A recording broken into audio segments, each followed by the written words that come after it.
Hello and welcome to The Long View with me, Jon Jordan.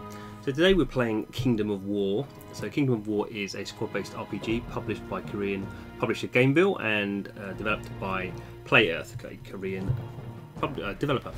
So I've been playing this, as it neatly tells me, for 23 days. So just over 3 weeks. And where have I got to? So we can see here, it's kind of high graphical fidelity. Good. It uses the Unreal Engine, so it's nice. This is the basic hub. All squad-based RPGs kind of have this, but this is nicely in 3D. See a few things still locked out, so there's raids, which I can't do yet. Raids we can see it says unlocked at level 30. I'm level 28, so there's a few. Just getting some resources, so soft currency, hard currency, some potion stuff. What we've got here, some advanced enhanced material for gear upgrades. So there's a few things that have unlocked recently, so fairly recent, I suppose. So there's the arena, so you can obviously do PvP stuff. You can see here it's very typical. So my combat rating's 54,000. So there's a bit of a weird gap here. We can see the lowest one I can fight is 17,000, so a long way beneath me, and the next one up is 58,000. So higher than me. So you can see number one is obviously pretty powerful from Russia. Making no political assumptions there.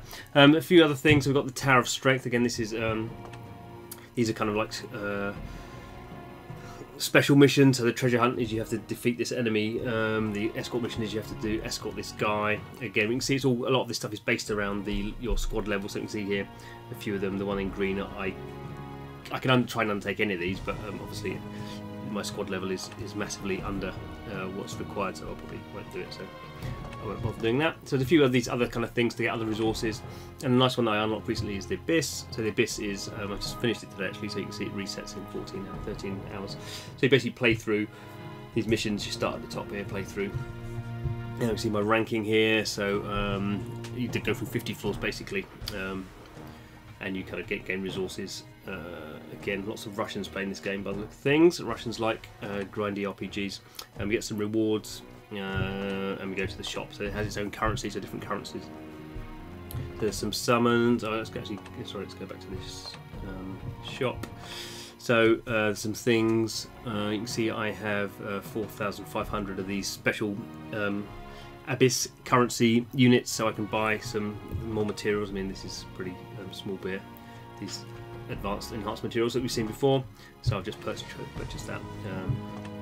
They're useful. There's the essences, so another thing used to see. So it says used to summon or enhance guardians, so we can get some of that. And then there's Turin up here, so we'll go back to him in a minute. So the main point I think of all these kind of squad-based RPGs is you have a gameplay. In this case, as in most of these games, it is there's an autoplay. So we can just autoplay something and really not take too much notice of what's going on. It's all about the metagame really. So in most of these RPGs, because they're RPGs, the metagame is about your characters. So we can see here, these are my allies, these are my characters, these are the 8 I've unlocked. But you look at all these other ones that I haven't got close to unlocking. So this is where I find this game, it's a bit of a problem. So I've got the 4 you can see at the top: Arthur, Zayan, Duncan and Rose. So they're the ones I'm using. They've obviously got my combat rating. That's where my squad rating is created from. And as you can see, they're not very high level characters really. So there's 3 of them are 3-star. Arthur's only 2-star. And to get him up to the next star, you can see there's that kind of a pink gem, and I need to kind of collect those gems. And then when I have enough, I can evolve them up. So we can see here Conan. I'm not using him. I think he looks stupid, so I can evolve him. So I need 15 of the units to do that, and I've got 16, so I can spend 50,000 of the soft currency. Up we go. I can evolve him. So get a little animation. Not really very much happens. He's quite a skill though. You see all his stats have gone up. Obviously, you expect that. So now again, to evolve him again, he's 2-star. To evolve him to 3-star, I've got to collect 25 of those units. So the problem I kind of have is, I think for all these RPGs, what you want to have is quite a lot of characters, or the ability to unlock characters kind of all the time. As I've been playing this for 23 days, I've unlocked, I can't can't remember how many you get at the beginning. I think maybe 3 or 4. So I've unlocked maybe 4 characters. As you can see, none of them. So Conan was the only one I started using, and then I got Duncan, swapped them out. They're both melee kind of characters. And I've got Gordon, Florence, and Rourke, and not using them at all. I've not really leveled them up or anything.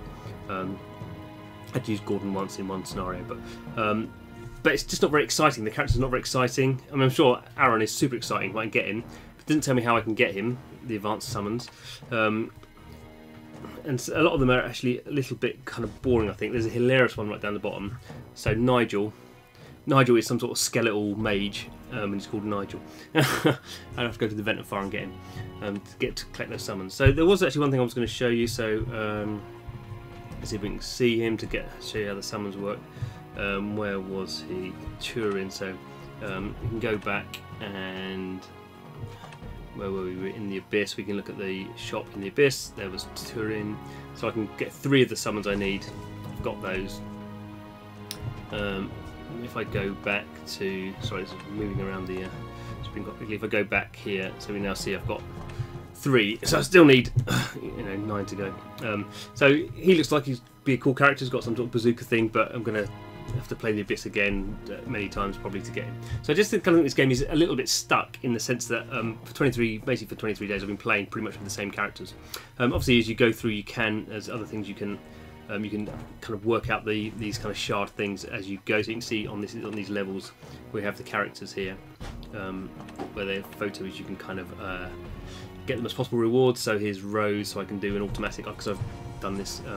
Because I've beaten this level, I can do what they call a sweep, so just to automatically get the resources. So I got one fragment there. So now I've got 12 of. I need to get 50. So not very exciting. Let's quickly do a mission, shall we?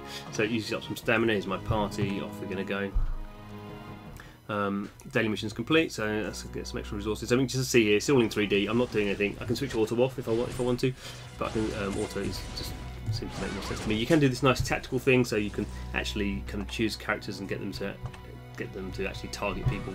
If you want to, you can actually move them around. Don't really see the point of that. It is a nice little thing. Really, just all you'd ever do though is just get my ranged characters to attack the other ranged characters. You can see on the far right hand side there's a fire box building up. You have a guardian, so I've got a dragon who'll come in and just do some damage to everyone. It's less exciting than it sounds. Really, I think that's the whole problem with this game. It does everything you'd expect in a squad-based RPG, but it just doesn't quite have that excitement. And even because it's in 3D, the characters look super nice. I mean, it looks a really nice game. It doesn't quite have that same quirky humour that a lot of certainly kind of Korean, Japanese, and Chinese squad-based RPGs have, with the kind of mad character design and just crazy stuff going on. This is very much in the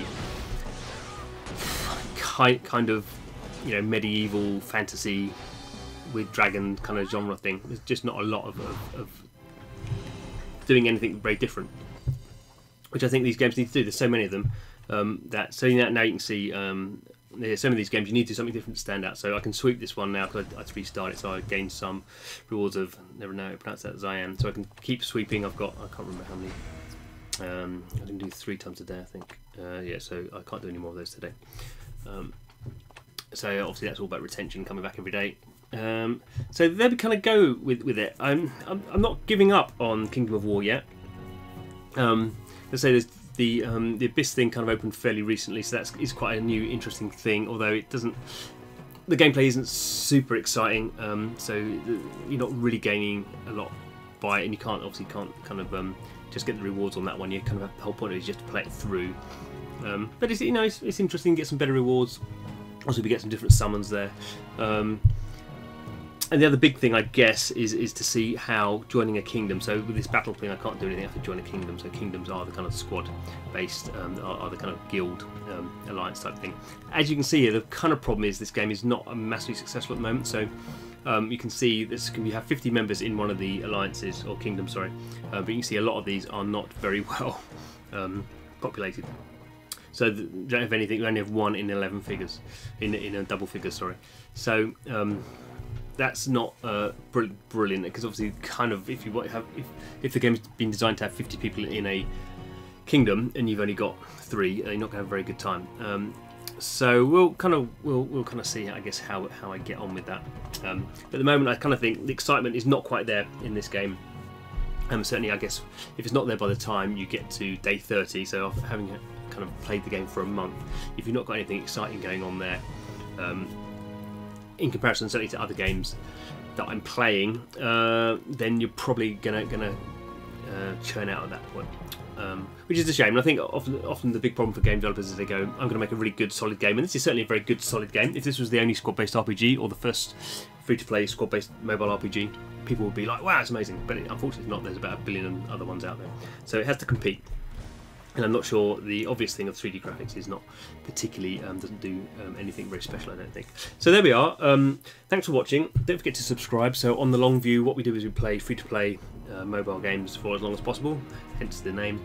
Certainly anything that's half decent we try to get to a couple of weeks or a month before we kind of make the decision to leave, and then explain why we have done so. So thanks for watching. Don't forget to subscribe if that's the kind of thing you are interested in, and hope to see you.